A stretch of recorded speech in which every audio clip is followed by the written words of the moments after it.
ଗଙ୍ଗବଂଶର ସମୟ, ଯେତେବେଳେ ଓଡ଼ିଶାର ସିଂହାସନ ନଦୀ ଓ ମାଟିର ଶକ୍ତିରେ ଦୃଢ଼ ଥିଲା। ରାଜା ଅନନ୍ତ ବର୍ମା ପ୍ରତି ଅମାବାସ୍ୟା ଦିନ ନଦୀ ପାଖକୁ ଯାଉଥିଲେ। ସେଠାରେ ଯୁଦ୍ଧ ନୁହେଁ, ସେ ଖୋଜୁଥିଲେ ରାଜ୍ୟର ଆତ୍ମା।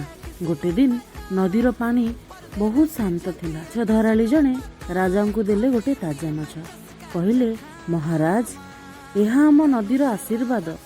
ସେ ରାତିରେ ରାଜ ପାକଶାଳାରେ ଏକ ବିଶେଷ ପଦାର୍ଥର ତିଆରି ହେଲା।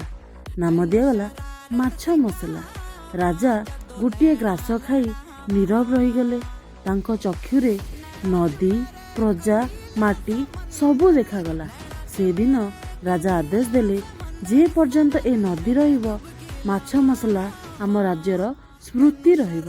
ଇତିହାସ କହେ, ଯୁଦ୍ଧ ରାଜ ଜିତେ, କିନ୍ତୁ ସ୍ୱାଦ ଲୋକଙ୍କ ହୃଦୟ। ଆମର ରେସିପି ମାଛ ମସଲା।